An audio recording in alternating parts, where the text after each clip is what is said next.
So, hello students, welcome to N Square Maths Mantra. So, basically, it's our lecture number 5 of our topic complex integration, in which I am providing you proper notes, question practice, so that you can score good in GATE and NET exams. Basically, myself, Ayush Gupta, I am gold medalist from NIT Jaipur in MSc Mathematics. So, let's start our today's lecture. So, in today's lecture, we will solve the PYQ questions of NET and GATE exams. Basically, I'm trying to cover your 2013 to 2025 PYQs of complex integration. Okay, so let's see the question number 1. In this question, it is given that let fz is equals to this be an entire function and r be a positive real number. So let's suppose if I have taken r is a positive real number, which means I can take r is equals to 1, means it is a real number. Okay, तो अब हमें यहाँ पे क्या given है कि हमें summation given है. तो अगर मैं देखूं तो समेशन हमें हर एक तरह से ऑप्शंस में गिवन है. तो क्या हम समेशंस और इंटीग्रेशन के बीच में कोई रिलेशन जानते हैं? Yes, basically we know that a theorem which is called as Parseval's theorem. So Parseval's theorem हमसे क्या बोलता है? पार्सेवल्स थ्योरम हमसे कहता है कि अगर हमारे पास एक समेशन है from let's say n is equals to 0 to infinity mod of an square r power 2n, then this value should be always equal or less than 1 upon 2 pi integration 0 to 2 pi mod of fz dz, और इसका square यहाँ पे होता है, it is dz. So Parseval's theorem इस identity को हमेशा hold करता है. तो अगर हम यहाँ पे देखें तो हमारे पास अगर मैं z को लेट सपोज मैंने क्या कंसिडर कर लिया, z is equals to r e power iota theta. So dz हमारे पास क्या हो जाएगा? It becomes r times e power iota theta and iota will be here times dz. So if I put this value here, then what we get? Basically we get from here exactly option number 3. देखिए ये तो हमें identity ही given है option number 3 में, means option number 3 is correct. It is summation mod of an square r power 2n equal or less than 1 upon 2 pi integration 0 to 2 pi and this thing. तो ये हमें अगर मैं z की value यहाँ पे रख दूंगा, so it becomes f of r e power iota theta and whole square mod square. So it is given. So option number C is correct. Now let's see our second options. Like option number A में हमें क्या given है? Option number A में हमारे पास है, wait, okay, now let's see option number A. So option number A में हमारे पास गिवन है कि जो भी हमारे पास समेशन है वो सुप्रीमम के साथ इसका यहाँ पे रिलेशन देखा जा रहा है. सो लेट्स सपोज कि अगर मैंने यहाँ पे मान दिया late m is the supremum of the function mod of z square.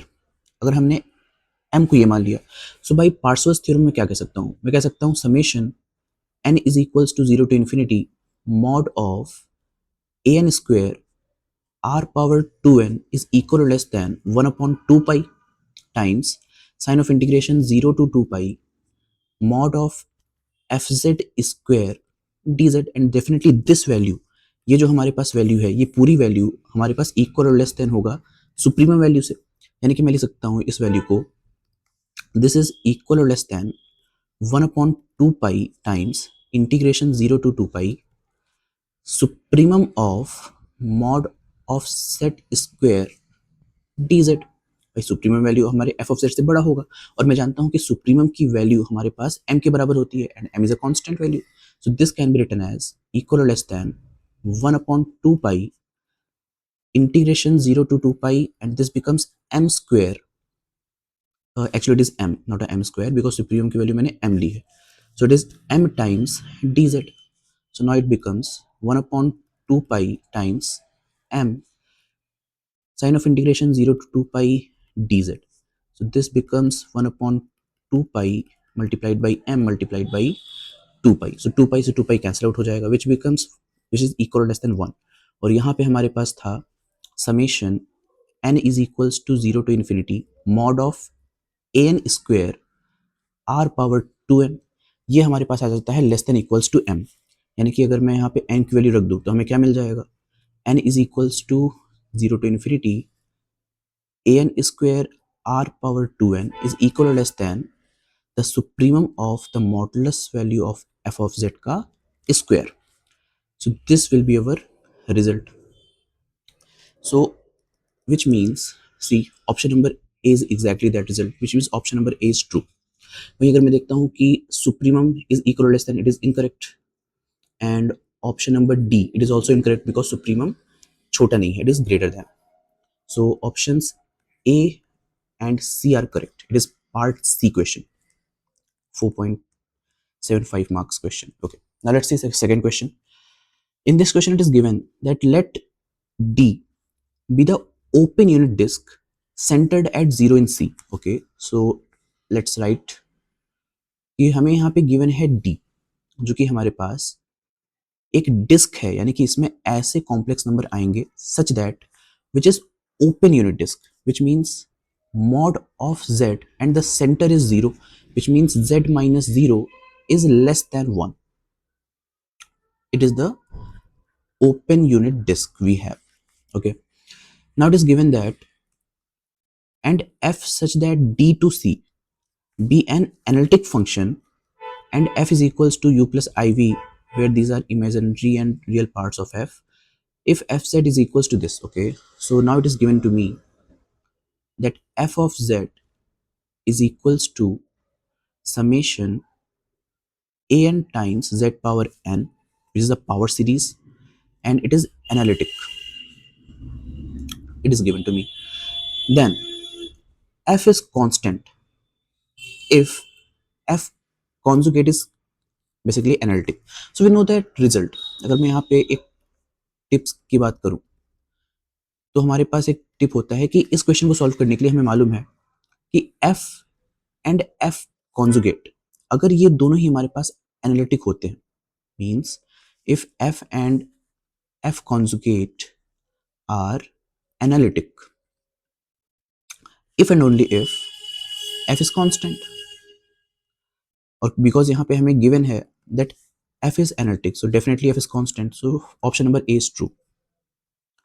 Option number B की बात करते हैं. अब जैसे कि यहाँ पे हमें क्या गिवन है, यहाँ पे हमसे कहा जा रहा है कि हमने u ऑफ हाफ की बात की जा रही है और हर z हमारे पास डोमेन से आ रहा है, तो इसका भी हमें एक टिप मालूम है, means we know that result.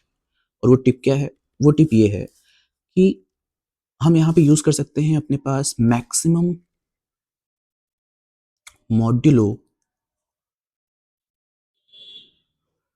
Principal. Means maximum modulo principle हमसे क्या बोलता है, सपोज मैंने कहा कि if f is analytic function and u of a is equal or greater than u of z, where a belongs to the domain D, which implies that f is constant. This is the statement of maximum modulo principle. So अगर मैं यहाँ पे देखूं तो हमारे पास जो question में given है, क्वेश्चन में क्या गिवन है, it is given to me that u of 1/2 is equal और greater than u of z. तो अगर मैं यहाँ पे बात करूं कि 1/2 जो हमारा पॉइंट है, क्या ये d में बिलोंग करेगा, तो d हमारे पास कैसा था, जो d हमारे पास है इट इज हियर, यहाँ पे mod of z less than 1 होता है, so clearly 1/2 less than 1, so yes it is true. So which means option number 2 is also correct. अब ऑप्शन नंबर सी की एक बार हम बात करते हैं कि ऑप्शन नंबर सी में हमारे पास क्या गिवन है. C, okay, so option number C में हमारे पास गिवन है, wait students,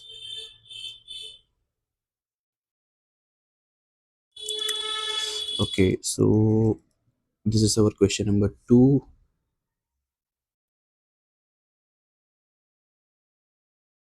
okay, so now let's see the option number C. इसमें हमसे कह रहा है कि the set n belongs to natural numbers such that n is equal to 0 is infinite, यानी कि अगर मैं इस सेट की बात करूं तो क्या ये सेट हमारे पास इनफाइनाइट होगा? और सबसे पहले तो यहाँ पे बात की जा रही है ए एन की, और हमारे पास जो पावर सीरीज है उसमें ए एन का क्या मतलब होता है? We know that A N is nothing but function का nth derivative at the center point z naught divided by n factorial, where z naught is nothing but the center. और यहाँ पे हमारे पास सेंटर क्या गिवन है?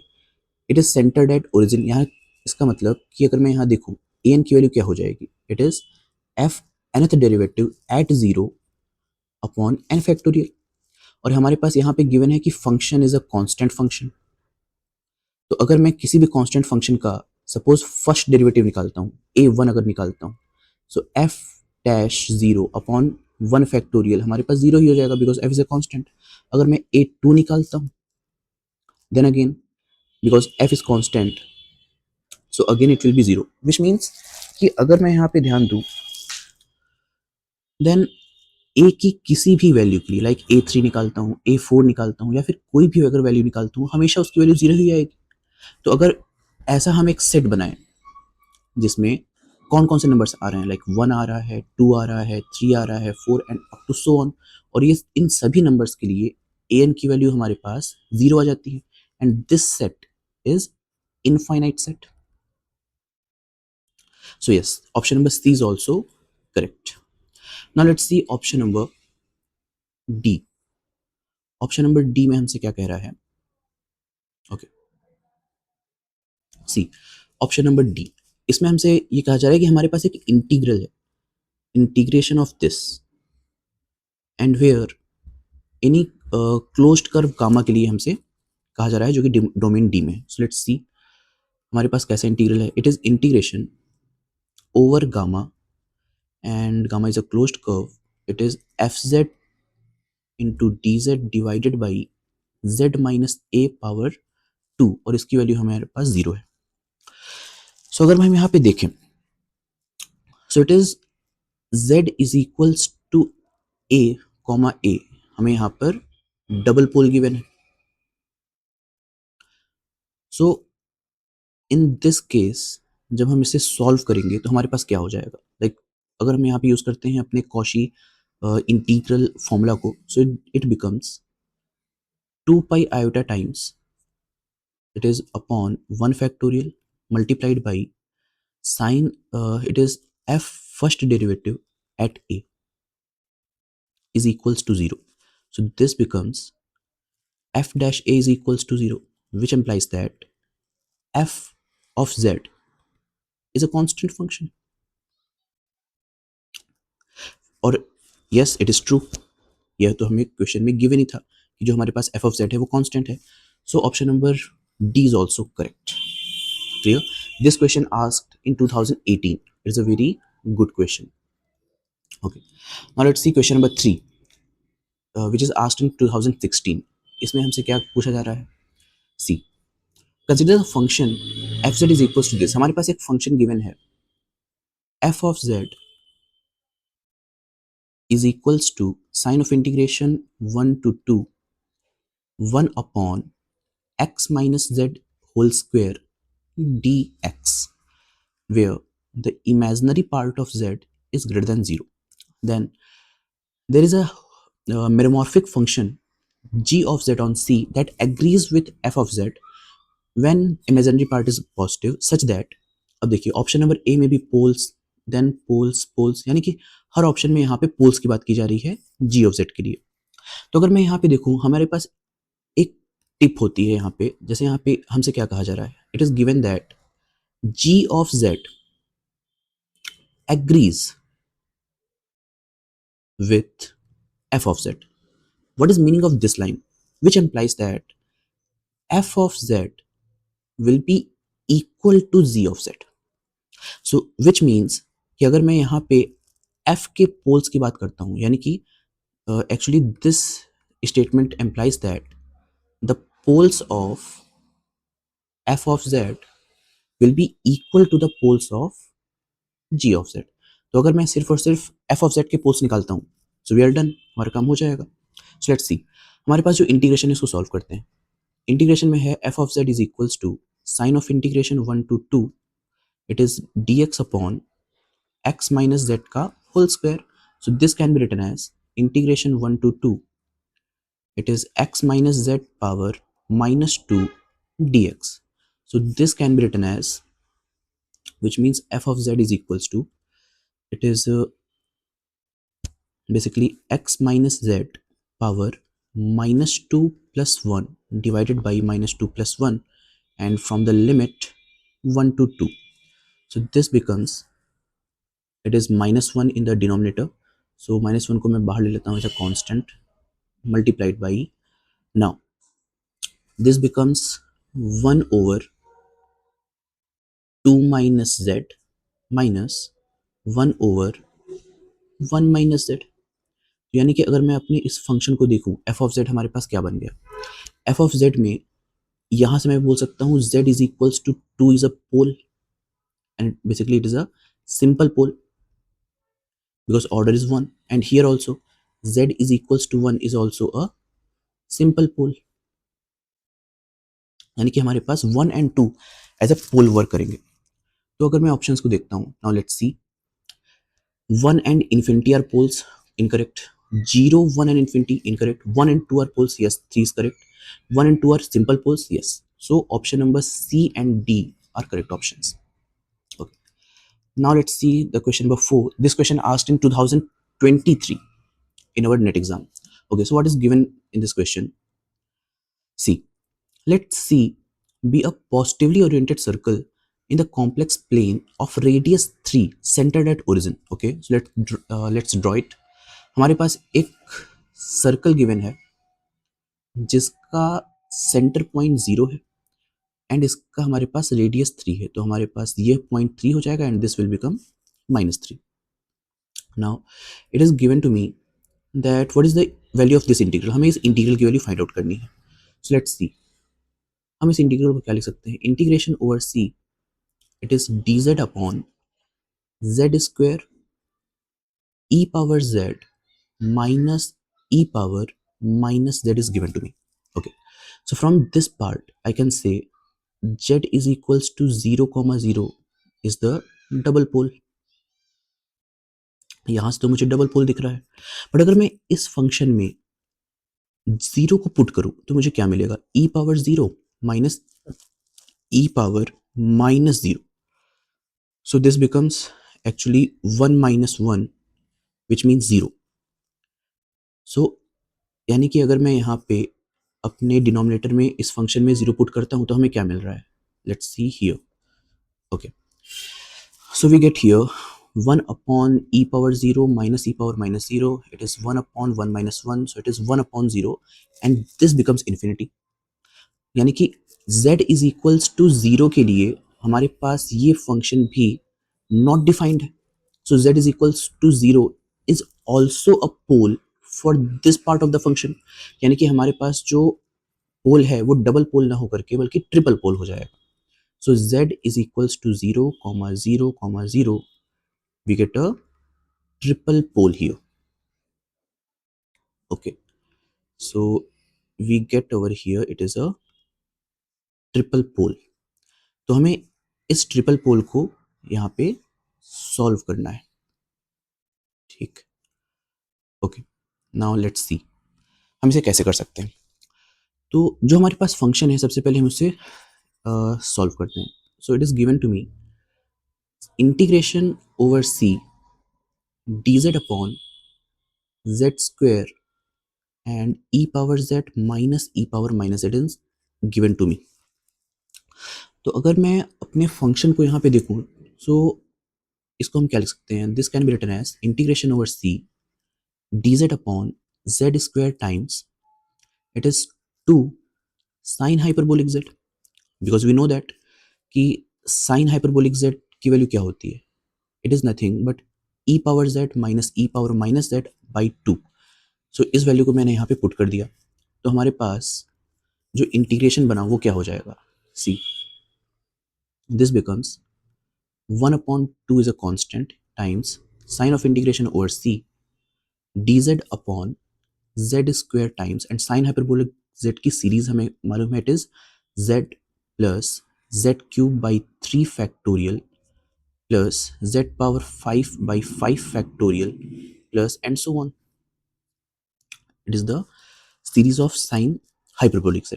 तो अगर मैं यहाँ से z कॉमन ले लूँ तो मेरे पास क्या बच जाएगा, it is 1/2 times sign of integration over c dz upon z, जैसे ही मैंने यहाँ पे कॉमन लिया so it become z cube and 1 plus z square upon 3 factorial z power 4 upon 5 factorial plus and so on.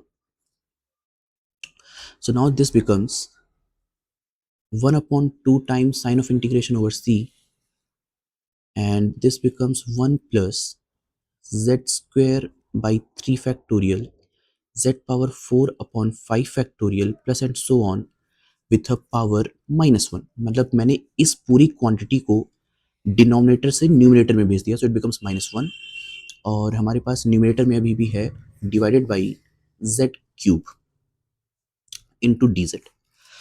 So now expand the numerator function. अगर मैं इस पूरे function को x मान लेता हूँ so it becomes 1 plus x power -1.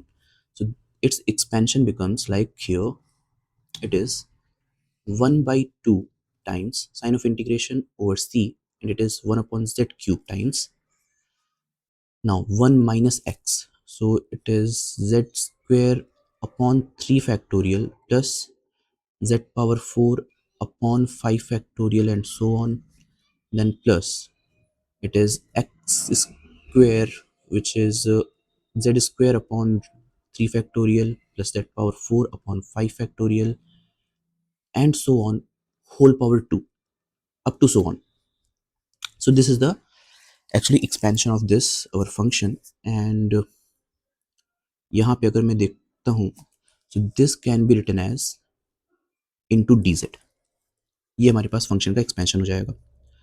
Then हमारे पास यहाँ पे क्या हो जाता है c. अगर इसमें फर्दर सॉल्व करूँ इसे तो हमारे पास क्या हो जाएगा, it becomes 1/2 times sign of integration over c. Now 1/z cube से अंदर मल्टीप्लाई कर दीजिए तो हमारे पास हो जाएगा यहाँ पे 1/z cube, and this becomes minus 1/z times gamma 3 plus z upon gamma 5 plus and so on. हमारे पास फंक्शंस हो जाएंगे, एंड सिमिलरली यहाँ पे क्या हो जाएगा, इट इज़ प्लस, अगर मैं z क्यूब से मल्टीप्लाई करता हूँ so this becomes actually z power 2 and z power 2 की पावर 2, यानी कि जो भी हमारे पास फंक्शन आएगा वो यहाँ पे आने वाला है z की पावर 4 डिवाइडेड बाई z की पावर 3, यानी कि उसकी वैल्यू हमारे पास z आएगी. और फिर जो सेकंड फंक्शन है उसकी वैल्यू हमारे पास z पावर 4 पावर 2 यानी कि 8, और 8 में से 3 माइनस कर दो यानी कि अब हमारे पास आएगा z power 5 and so on. तो जो भी हमारे पास यहाँ पे वैल्यूज आने वाली हैं वो सब z की इंक्रीजिंग पावर्स में वैल्यूज आएंगी, यानी कि कोई भी हमारे पास z यहाँ पे डिनोमिनेटर में नहीं आने वाला. Okay, so it is dz. तो अगर मैं यहाँ पे देखता हूँ तो हमें कोफिशिएंट ऑफ z क्या मिल रहा है, coefficient of 1/z actually, because हमारे पास पोल क्या था, पोल था हमारे पास 0. तो 0 के लिए अगर मैं यहाँ पे कोफिशिएंट निकालना चाहूँ तो मैं क्या लिखूंगा, it is coefficient of 1/z minus 0 को हमें कोफिशिएंट चाहिए. तो क्या हो जाएगा हमारे पास, let's see, here it is 1/z and its coefficient will be 1 upon gamma 3 and multiplied by 1/2. So this becomes 1/2 multiplied by, with a negative sign also, it is 1 upon gamma 3 because negative sign is here. तो हमारे पास coefficient क्या आ गया, it is and definitely multiplied by 2 pi iota. अब मैंने 2 पाई iota से क्यों multiply किया, because Cauchy theorem, जो हमारे पास कॉशी इंटीग्रल फॉर्मूला होता है उसमें 2 पाई आयोटा से हम लोग मल्टीप्लाई करते हैं अपने फंक्शंस के लिए. तो ये हमारे पास क्या हो जाएगा, इट इज़ एक्चुअली 2 से 2 यहाँ पर हो जाएगा कैंसिल आउट, एंड हमारे पास बचेगा यहाँ से minus iota pi by 6 is our answer. Okay, let's see the options. So yes, it is option number 4, it is minus pi iota by 6, यानी कि option number D is correct. Okay. So now let's see the question number 5. This question also asks asked in 2023. Okay, so what is the question? Let's see. Let D is equals to, हमारे पास ऐसे complex numbers हैं जो कि mod z is equals to 1 दे रहे हैं, यानी कि यहाँ पे हमारे पास एक ओपन डिस्क गिवन है. It is a open disc. Okay, so let's draw it first. Suppose हमारे पास एक ओपन यूनिट डिस्क है जो कि हमारे पास D है, और इसके जो कॉर्नर पॉइंट्स हैं वो हमारे पास एग्जिस्ट नहीं करते इस डोमेन में, because this domain is open, it is not closed. Okay, so it is given to me. फिर हमसे ये कह रहा है कि and C the positively oriented boundary mod z is equal to 1. यानी कि अगर मैं यहाँ पे बात करूँ C की, तो C हमारे पास क्या हो जाएगा? C is the boundary of this disc. इसको जो मैं रेड कलर से यहाँ ड्रॉ कर रहा हूँ, it is the boundary of the disc which is known as C here. Okay, now fix a finite number. So हमें यहाँ पे एक फाइनाइट नंबर फिक्स करना है.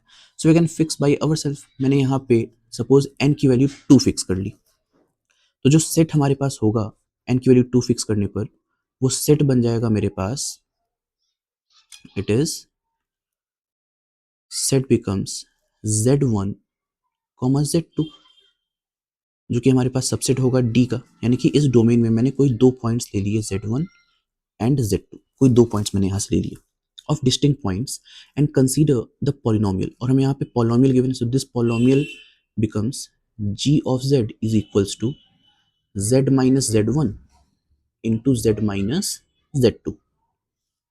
Okay, of degree n, so it becomes degree 2. Let f be a holomorphic function in an open neighborhood of D conjugate. So what is the meaning of D conjugate? D conjugate is nothing but it is the, actually you can say that D conjugate is the exterior part of D. Means अगर मैं D का exterior part लूँ, D के बाहर का part लेता हूँ, so this is nothing but D complement. Okay, so इस D कॉम्प्लीमेंट में हमने क्या लिया है? एक फंक्शन f लिया है जो कि होलोमॉर्फिक फंक्शन है, and p of z is also defined like this, then which of the following statements are true. तो हमें एक होलोमॉर्फिक फंक्शन यहाँ पे चूज करना है जो कि इस ओपन डिस्क से आ रहा है. सो अगर मैं यहाँ पे f को चूज करता हूँ, फॉर एग्जाम्पल हमें गिवन है f इज होलोमॉर्फिक, यानी कि f हमारे पास एनालिटिक फंक्शन है हमारे डोमेन D में everywhere, in you can say domain D closure और D बार. तो अगर मैंने यहाँ पे सपोज f को चूज किया, let f of z is equals to 0 for all z belongs to z bar, और इस फंक्शन को अगर मैं अपने p ऑफ z में रख देता हूँ तो क्या हो जाएगा हमारे पास p of z? Let's see, p of z में हमारे पास f ऑफ गामा यहाँ पे आता है, यानी कि इसकी वैल्यू यहाँ पे मैं 0 रखूंगा, so the whole value become 0, यानी कि p ऑफ z भी हमारे पास यहाँ पे 0 आ जाएगा. तो अगर मैं इस फंक्शन के लिए अपने ऑप्शंस को देखूं तो कि हमारे पास ऑप्शन नंबर 1 क्या है? ऑप्शन नंबर 1 में हमसे कह रहा है कि p is a polynomial of degree n, और हमने n की वैल्यू 2 मांगा लिया था, यानी कि क्या हमारे पास जो p आया है इसकी डिग्री 2 है? नहीं. अगर हमारे पास एक जीरो पॉलिनोमियल है तो जीरो पॉलिनोमियल की डिग्री क्या होती है? जीरो पॉलिनोमियल की डिग्री होती है हमारे पास not defined. Zero polynomials degree is not defined, so definitely option number A is wrong, because हमारे पास डिग्री 2 नहीं है. Degree of polynomial is n minus 1. n minus 1 is actually 2 minus 1, यानी कि 1. No, degree is not a 1. P is a rational function on C with poles z1 z2. अगर मैंने यहाँ पे जो सेट दिया था हमारे पास z1 एंड z2, तो हमें बस z1 और z2 के लिए ही चेक करना है. लेट्स सी हमारे पास p क्या आया है? p हमारे पास आया है p of z is equals to 0/1. yes, it is a rational function, but definitely यहाँ पे हमारे पास z1 या फिर z2 के लिए कोई पोल ही नहीं है. It is no poles. There is no pole, यानी कि option number C is also incorrect. So basically yes, option number 4 is true. But how? Let's prove it that option number 4 is true. But कैसे option 4 true हो रहा है? अगर मैं यहाँ देखूँ तो हमें given है P of ZJ is equals to F of ZJ for j is equals to 1,2, ये हमें प्रूफ करना है। तो अगर मान लीजिए कि मैंने j इज इक्वल्स टू 1 के लिए प्रूफ करना चाहा, तो ये हो जाएगा हमारे पास p of z1। p of z1 की वैल्यू क्या हो जाएगी? It is 1/2 pi iota by this, you can say by this form of p, हम लिख सकते हैं sign of integration over c f of, it is zeta times g of zeta minus g of z1, क्योंकि हमने z1 की बात कर रहे हैं यहाँ पे, divided by zeta minus z1 times g of zeta, okay, times g of zeta, this is given to me, और हमें इसको सॉल्व करना है। सो फर्स्ट ऑफ ऑल यहाँ पे जो हमारे पास फंक्शन है g, वो हमारे पास क्या था? Let's see, g of z हमारे पास फंक्शन ये गिवन है, तो हमको इस फंक्शन में z की वैल्यू g ऑफ z1 रखनी होगी। जैसे ही मैंने यहाँ पे g ऑफ z1 रखा, सो इट बिकम जीरो, यानी कि g ऑफ z1 की वैल्यू तो यहाँ पे जीरो आ जाएगी। सो this function becomes 1/2 pi iota sine of integration over c f of zeta into g of zeta minus 0 divided by zeta minus z1 times g of zeta, g of zeta से g of zeta cancel out, this becomes 1/2 pi iota times sine of integration over c f of zeta upon zeta minus z1 d zeta। यानी कि यहाँ पे अगर मैं देखता हूँ तो actually zeta is equals to z1 हमारे पास सिंपल पोल हो जाएगा, it is a pole. So by Cauchy's integral formula, we can say that it is 1/2 pi iota times, it is 2 pi iota into functional value at z1. So यहाँ से 2 pi iota cancel out. So this value will be equals to f of z1 actually. Yes, it is equals to f of z1. और हम लेके क्या चले थे? p of z1, यानी कि हमने ये प्रूफ कर दिया कि p of z1 is actually equals to f of z1. And similarly we can prove for j is equals to 2 also. Clear? That's why option number 4 is correct, यानी कि option number D is true. Okay, now let's see question number 6. This question asked in 2020 in a net exam. So it is given to me that let p be positive integer, consider the closed curve z of t. Okay, so it is given to me that z of t is equals to e power iota t, जहाँ पे t हमारे पास 0 से 2 पाई तक full rotation कर रहा है। Let suppose अगर मैंने यहाँ पे मॉड ऑफ zt लिया, तो ये हमारे पास क्या हो जाएगा? It is mod of e power iota t, and mod of e power iota t is 1, यानी कि जो हमारे पास यहाँ पे गिवन है, it is mod of z minus 0 is equals to 1, and here 0 will be our centre एंड 1 will be the radius for our actually domain. तो जो हमारे पास रीजन है उसको अगर मैं यहाँ ड्रॉ करूँ, so this becomes like this, कि हमारे पास एक यूनिट रेडियस का सर्कल गिवन है, where this point is 1 and this is -1 with centre 0। Okay, आगे हमसे क्या कह रहा है कि let f be a function homomorphic in mod z is less than r where r is greater than 1। यानी कि अगर मैं r को 1 से बड़ा लेता हूँ, लाइक 2 लेता हूँ, अगर मैंने 3 ले लिया, 4 ले लिया, तो जब कभी भी मैं r को ग्रेटर देन 1 लेता हूँ, like whenever I take r to be greater than 1, 2, 3, 4 and so on, then in that case हमारे पास फंक्शन जो होता है होलोमॉर्फिक होता है, यानी कि in this region, in this whole region और function is holomorphic, f of z is analytic. Okay, that is given to me that if f has a 0 only at z naught, यानी कि हमारे पास ये given है कि f के पास 0 तो होगा, बट सिर्फ और सिर्फ किस पॉइंट के लिए? z नॉट के लिए। तो मैं f को डिफाइन कर सकता हूँ। सो लेट सपोज मैंने f को डिफाइन किया कि f of z is nothing but it is z not times g of z, where g of z not is not equals to 0। हमने कोई ऐसा फंक्शन डिफाइन किया जो कि सिर्फ और सिर्फ, अच्छा actually it is not as z not, it is z minus z not, ताकि जेड नॉट पर मुझे फंक्शन की वैल्यू जीरो मिल सके. So this function is z minus z not times g of z. तो जैसे ही मैं यहाँ पे z f of z not रखता हूँ तो मुझे क्या मिल जाएगा, z not minus z not times z of z naught. Z of z naught is not zero, and that's why it is zero. So function has only one zero at z naught. Clear? By this function we can define like this. Okay. So now it is given to me that we have to find. Okay. So now we have to find this integral. तो यहाँ पे मैं आपको एक tip देना चाहता हूँ. The tip is कि जब कभी भी हमारे पास ऐसा कोई फंक्शन आ जाए like 1/2 pi iota times integration और ऊपर हमारे पास डेरिवेटिव हो एंड डिनोमिनेटर में हमारे पास सिंपल फंक्शन हो, तो ऐसे फंक्शंस को सॉल्व करने के लिए हम लोग एक फॉर्मूला का यूज करते हैं. वो फॉर्मूला कुछ इस तरह से है, और let's suppose it is multiplied by h of z dz. So this thing will be equal to summation i is equals to 1 to n. Now इस फंक्शन का यूज करेंगे h का. सो h of ai's multiplied by ni minus, now again h of bi's multiplied by it is mi's. अब यहाँ पे इन सब का मतलब क्या होता है इसको लिख लेते हैं. So let's see ai.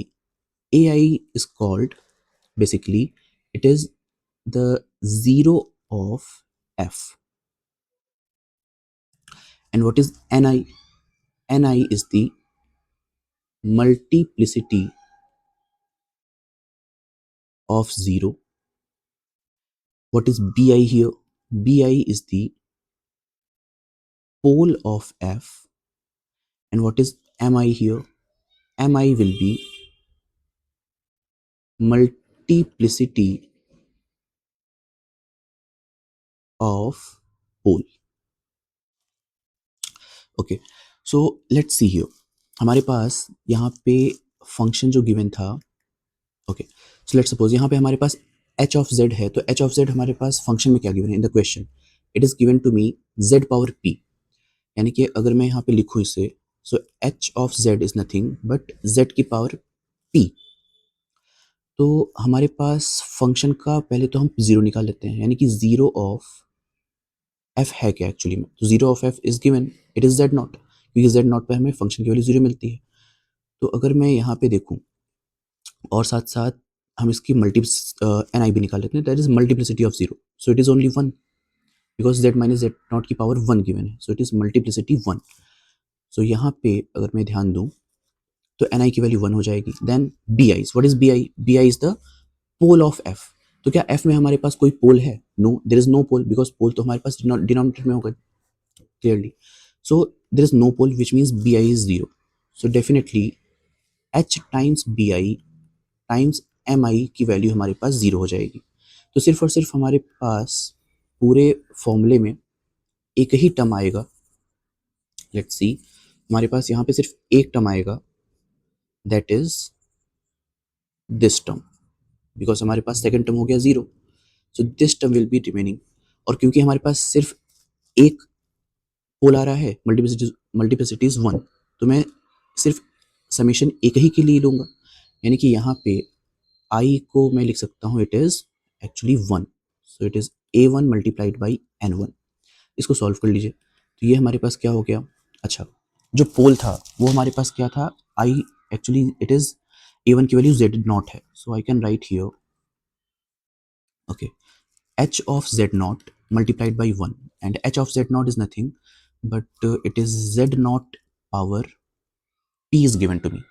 अच्छा मल्टीप्लिसिटी शायद मुझे गिवन है in the question. Yes, let's see. In the question it is given that it's multiplicity is q. Okay, यानी कि जो मैं यहाँ पे पावर ले रहा हूँ हमको पावर p लेना, sorry it is q not p. Okay, so power को मुझे यहाँ पे q लेना पड़ेगा. सो एन आई की वैल्यू यहाँ पे q हो जाएगी. सो this becomes q, which means it is z naught power p multiplied by q is our answer of this integration. Now let's see the options. Okay, so z naught power p into QS. Option number A is true. Option number second is wrong. It is also wrong, and it is also wrong. So option number A is true. Okay. This question is basically asked in 2020. Thank you.